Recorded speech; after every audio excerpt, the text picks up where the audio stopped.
오늘의 본문은 로마 교회가 실제로 겪고 있었던 그 문제에 대해서 사도 바울이 가르침을 전해주고 있습니다.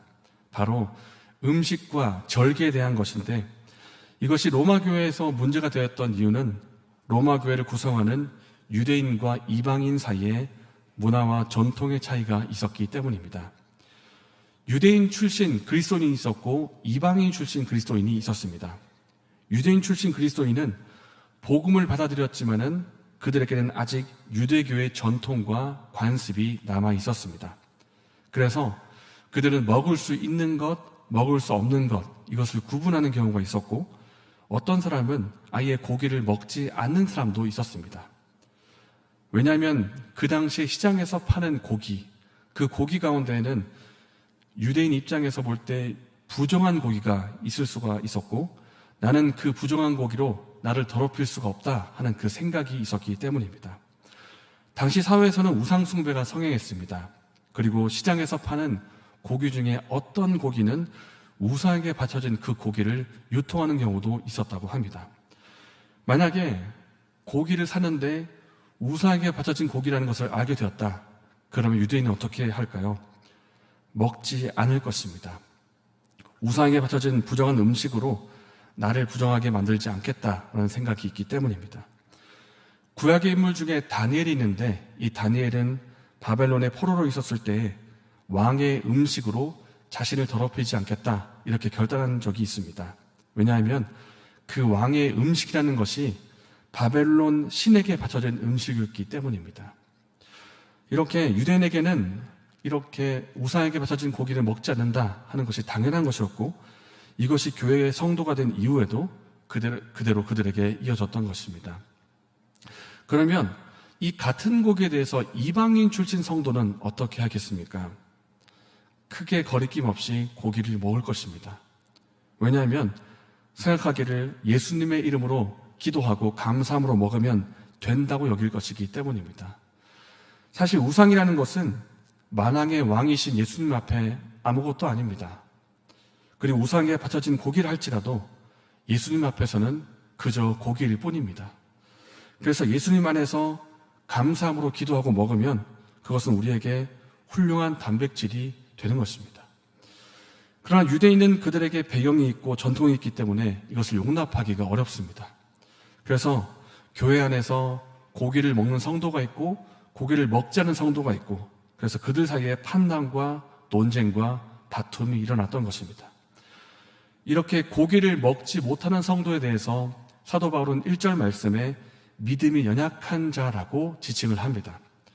이것은 그 성도가 구원에 대한 믿음이 없다, 혹은 구원에 대한 믿음이 약하다, 이것을 뜻하는 것이 아니라 특정 부분에 대해서 자유함을 누리지 못하는 사람을 말합니다. 어떤 유대인은 분명히 예수님의 복음을 믿었고 하나님의 자녀요 성도가 되었지만은 여전히 구약의 음식법을 따라서 이것은 먹을 수가 있다, 이것은 먹을 수가 없다, 이렇게 자유함이 없고 매여 있는 것입니다. 이것을 두고 사도 바울이 연약한 자라고 말한 것입니다. 먹는 것과 함께 절기도 그렇습니다.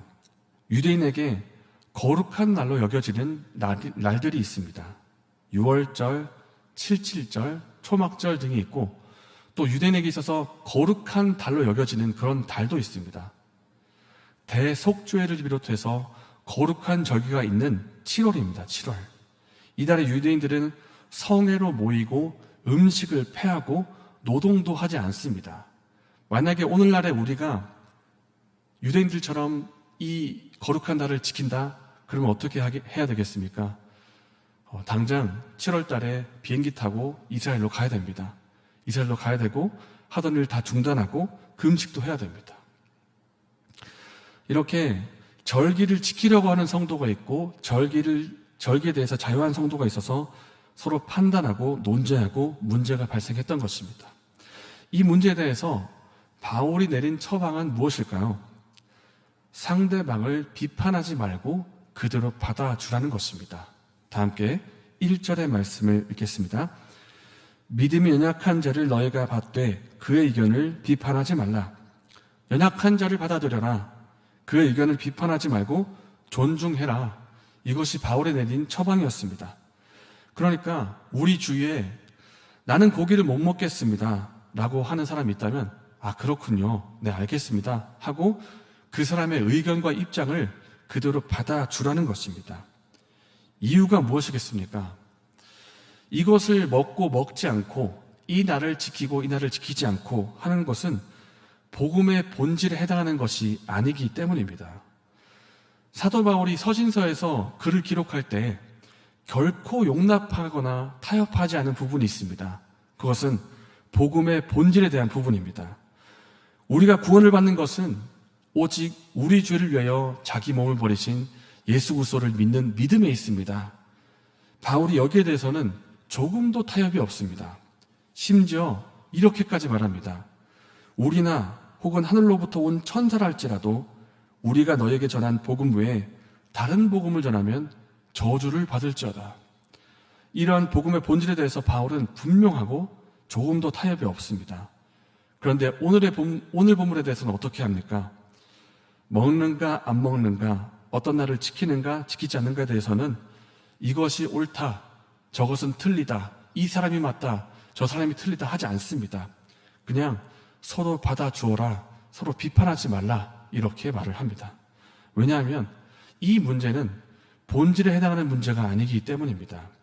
그 마음에 각 사람이 마음에 정한 대로 하면 되는 것이고 하나님 안에서 그렇게 결정하고 그대로 행동하면 하나님이 그대로 받아주신다는 것입니다. 유대인 출신 성도가 아직 고기에 대해서 거리낌이 있고 먹지 않겠다고 마음의 결정을 내리면 그 마음에 내린 결정과 행동을 하나님이 그대로 받아주신다는 것입니다. 그러니까 하나님이 그대로 받아주신 것을 우리가 함부로 비판하거나 정죄하지 말라는 것입니다. 그렇다면 나와 다르다, 나와 행동이 다르고 생각이 다르다, 이것 때문에 상대방을 비판하는 잘못에 빠지지 않으려면 우리가 어떻게 해야 될까요? 이것을 생각하면 의로 단순해질 것입니다. 상대방을 사랑으로 대하라는 것입니다. 상대방을 사랑으로 대하면 내가 어떻게 해야 할지를 알게 됩니다. 사도 바울은 복음이 주는 자유를 깨달은 사람이고 먹는 것에 대해서도 자유한 사람입니다. 그러나 내가 가진 자유 때문에 상대방의 마음이 다치고 실족하게 된다면 사도 바울은 뭐라고 얘기하냐면 나는 영원히 고기를 먹지 않겠다고 말을 합니다. 바울은 먹는 것에 대해서 자유함이 있지만 내 자유함 때문에 다른 사람이 마음이 다치고 상처를 받고 실족하게 된다면 나는 상대방을 배려하는 마음에서 그 사람처럼 고기를 먹지 않겠다는 것입니다. 이 오늘의 말씀을 통해서 우리 자신을 한번 돌아보기를 원합니다. 우리는 때로 내가 스스로 만든 나의 기준을 가지고 상대방을 비판하고 정죄할 때가 있습니다. 어떤 교회가 강대상의 바닥에 색깔을 두고 서로 다투다가 교회가 분열된 적이 있었다고 합니다. 교회 강대상의 바닥의 색깔을 무슨 색으로 할 것인가? 붉은색으로 하자. 예수 그리스도의 보혈을 의미하는 붉은색으로 하자. 아니다, 초록색으로 하자. 예수님 우리의 목자가 되시고 푸른 풀밭으로 인도하시니까 초록색으로 하자. 이 바닥색을 두고 싸우다가 붉은색파, 초록색파 이렇게 교회가 나누어진 적이 있었다고 합니다. 이것이 본질일까요? 본질이 아닙니다. 이것은 서로 의견을 조율해서 잘 정하고 가면 되는 일입니다. 교회 전체적인 일도 그렇고 우리 성도 개인의 일도 그렇습니다. 우리 성도 개인의 일을 볼 때 어떤 것은 본질에 해당하지만 본질에 해당하지 않는 것도 있습니다. 이때 우리는 정말 상대방을 위하고 상대방을 사랑하는 마음으로 그를 대하고 있는 것인지 아니면 내가 옳다 여기고 나의 의로움을 내세우려 하는 것인지 우리 자신을 한번 돌아봐야 할 필요가 있습니다. 복음의 본질에 대해서는 타협하지 말고 분명히 해야 하지만 어떤 부분은 그 사람의 마음의 결정을 인정하고 받아줘야 할 부분도 있습니다. 우리가 이것을 잘 구분하고 사랑으로 대할 때 하나님이 받으신 그 사람을 내가 비판하는 잘못을 줄일 수가 있게 될 것입니다. 이러한 은혜가 저와 여러분에게 있기를 바랍니다. 이 시간 말씀 생각하면서 기도하겠습니다. 나와 다르다는 이유로 형제를 쉽게 비판하거나 업신여기지 않게 하여 주시옵소서. 본질이 아닌 것을 구분하는 지혜를 허락해 주시고 하나님이 그 사람을 받아주셨음을 우리가 알고 우리 또한 상대방을 사랑으로 받아들게 하여 주셔서, 그리고 장말순 집사님을 위해서 기도해 주시면 좋겠습니다. 어젯밤에 장만술 집사님의 오른쪽 팔에 힘이 없고 또 팔이 저렸다고 합니다. 그래서 이 말도 어눌해서 병원에 입원하셨는데 장만순 집사님이 건강을 회복하실 수 있도록 이렇게 기도해 주시기를 바랍니다. 이렇게 기도하시고 개인적으로 기도하시고 자유롭게 돌아가시겠습니다.